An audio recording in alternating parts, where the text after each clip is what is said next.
a young man by the name of Lyle Rustad, which I think Dr. Johnson is very familiar with him. Yes. He's out of St. Cloud, and he has an organization called the Diversity Foundation. Okay. And he works primarily with the Indian American. Yes, I've met him. Around the country, and I'm on that board, and I work with him. So he's done some taping.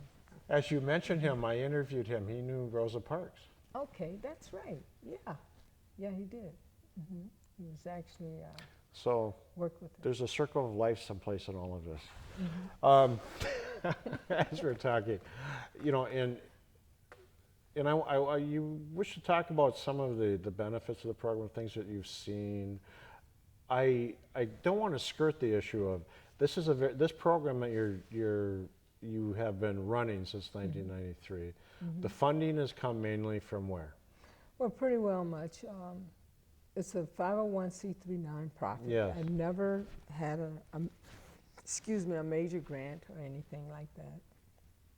Mostly I've exacerbated my retirement to support the program. Okay. Because you know that whenever they're grant funders, they have all these stipulations and criterias and all these things that you have to make sure that you will comply. Not that we cannot comply or anything, but it's so focused on all of that until my main investment has been and concern is in the child. Yes. In that child in its future is a lot of bureaucracy you have to go through. Yes. And a lot of programs are contingent upon the funds itself. Yes. And of course people want to get paid. Yes. And if it's not in their heart, if the money is not there, then they're not going to do it. Yes. So with me, you have people that put their money, invest their monies in different things. And for me, I invested in a child and into the community so that I can help the future, because the children are our future. And if you invest in them, then we're going to have a brighter, better community, a better future out there for ourselves overall. So the program pretty well much have run based on funds that I've placed in there with a few small grants here and there from individuals that want to give money. And just and as part of this program, you're saying you run this a 13-week program twice a year, maybe, or generally, or? Well, for sure, I try to do it once a year.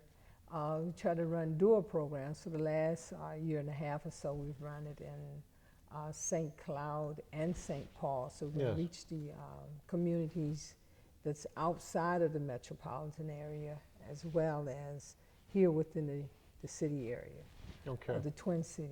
And so you're reaching out and growing this as best you can to the different communities within at least Minnesota, and I know that this is a worldwide program. Is that? Well, it's nationally. I want it to be worldwide. Oh, it's That's national. where it goes. Okay, So, but so it's we'll take it down a notch. Yeah, we like for it to be worldwide. You know, I've had interest in different countries, different places, but for right now, it's in Minnesota, it's in Maryland, Washington D.C., Ohio, state of Ohio, and also South Carolina.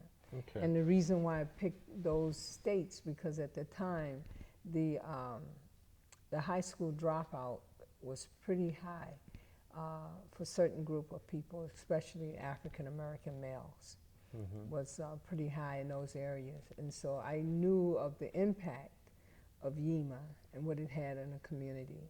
And so I picked those states so that young people in those areas would have access to YIAA. Okay. And which have done very well. Say in Washington, D.C., there's a young man that had lost his mother tragically to a terminal illness. And he was from a group of a family of four. And this young man was acting out. He was considered ADHD, had all types of problems and that type thing. After attending YIAA Academy, got himself together. He was in school with no longer truant or behavioral problem, gone on to college and graduated. Wow, And so that's a success story. That's quite successful. And that investment is where you see we need to make Exactly, you have to pay on the front end, and that's with your time. When you talk about the cost and support, now don't get me wrong, a lot of volunteerism has occurred, wherein that we don't have the monies, and then I've also worked collaboratively with other organizations within the community, such as the Young Eagles, to get the discovery flights, because usually we used to take the kids up, and it costs about $200 an hour, you know, to have a Cessna 172 and a flight and ground school instructor. And here we've teamed up with the Young Eagles, the kids get their discovery flights there. And so that's a lot of money that is shaved off of the cost by people within the community working together. See Dr. Johnson teaching in the class, where they have a ground school instructor, you can easily pay, what, $25, maybe $30 an hour or more just to teach. Just have that instructor and so you there, have the that instructor expertise. volunteering their time, and then for a flight instructor, the hourly wages that you would pay for him to fly, and the cost of the rental of the plane. You know, it costs a lot of money, and you have people coming to donate that time to you, or to give you a fraction of that time, shave that off. It's a lot of money that's helping. So it's not just coming out of my pockets, it's the collective cooperation of the entire communities that is helping YIAA to be afloat. So I really appreciate that. I'm going to switch this up a little bit. Okay. There's this, the spirituality aspect of it, the belief in God and following this. Would you care to comment about any of that? Yes, like I said, I believe that Bible means basic instructions before leaving Earth. And there's a roadmap to everything, just like in flying. There's aeronautical charts. You have to plot your course and to know the way to get from point A to point B. And if you're going to truly be a successful being, you have to have something to guide you. Yes. And I'm not saying that religion or anything like that is part of the program, but I know morals and values help build good character. Yes. And I found as a law enforcement person there that children that get off the course, that they have no good foundation. The morals and values are not there. It's just like a wild plant growing, doing any and everything that they want to do because they can. Yeah. And you have no structure. Yes. But if you have some role models that can teach you some morals and some values and give you something to make applicable to your life, that you can look at it and say, hey, well, yeah, I might try this. Say, for instance, the Bible say, do unto others as you would have them do unto you. Yes. You know, that's a scripture.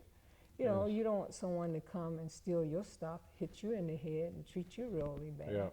Then why would you then go do that to somebody else? So if you have a person that is actually living that type of life and is role modeling that type of life for you to look at, you might say, something is happening here. I might want to try that. You know, you have people too, now you talk about God high place. You have some churches or you have some people within the church. They'll say, well, you do as I say, not as I do. Then I have a problem with that. You know, you want a person that saying in the scriptures say, let your yea be yea, your nay be nay. Yep. If you say you're this, then you should be living this. It should line up with your life, your actions. And so if young people can see that you have great character and they can see the applications of the scriptures in your life, then they'll take a look at it and say, something to this. Then I need to try this. Anyone can feel love, but what color is love? What gender is love? You know? So yeah, for me on the spirit, if we can keep our spiritual self together, which is operating in a form of government, kingdom. That's a form of government. It's a spiritual government. It is so high that it's there that anyone can find himself there if they're in the right spirit. Okay? But if you're just looking at, say, state, federal government, city government, you can be on any one of those planes. But in the spirit, it covers everything. Covers everything. And if there's love there, which is a spirit, So it covers everything. So when and this is where my brain goes into different sections of the whole piece. But as we're talking, we have the program you demonstrate. It's a program. It's a tool. In a sense, that demonstrates God's love to others. Yes. Would that be a fair? I would say it's good. Yes, it's a tool. But you are also not only it demonstrates it. You as a person believing. I live it. You're living it. I Yes, live exactly. that. And so the program is an actual extension of that. It is. And in anything, even what you're doing now, you're filming, Yes. is an extension of that. In any and everything that you're doing, let it be with love, let it be with a passion, let it be right. Yes. And it should be good for everyone if it's right. And so for me, that spirituality, and I say for me because different people refer to different things, but for me it's God. Yes. Okay, that's the beacon that I live by. That's the pendulum that keeps me balanced, Keep you going, that challenged. spiritual balance and that love. And I try to let that come through in this program that I have. As we were talking, and we have a young lady yet here, Mother Webb. Yes. Before I would like to talk with her a bit today, but as we were talking, Miss Mamie, I want my audience here and our audience to know that you, if there's any other pieces of information, I want them to know about your program. There's other parts that will be showing, and some of the children and the kids and adults, and we'll be talking about that in future shows. But anything right now that you would like to really just? I would like to say that spending the time and everyone working together collectively, YIAA, what it does is it heightens your self-esteem. It helps the child build confidence. It helps them believe in themselves and know that nothing is impossible. Yes. That I can achieve what it is that my purpose are for life. And the spiritual piece in there is that they have an opportunity to grow and to tap within their inner strength and to see and understand spiritually what their divine purposes are in life. Okay. And that opportunity is there. And to have mentors such as Mother Webb, which I refer to her as, but her name is Fannie Webb, that a woman of great faith, and to see that here she's nearly 90 years old, and she still have the zest for life and that passion to get out and to teach the young and to give them hope. You know, and to know that if they would just hold on, then their change will come if they prepare themselves in that faith. And I want them to know that for with their Creator, nothing shall be impossible. Nothing is impossible. Right, all things are possible, and help build good character. I think all things are possible with God. Yes, it is. You know, and I have no problem with referencing God because that's what I choose. But for anyone that's coming through, know that there's an inner self and a spirit that they have to tap within themselves, and hopefully they can find that as they're coming through this and your program brings these pieces up. Yes.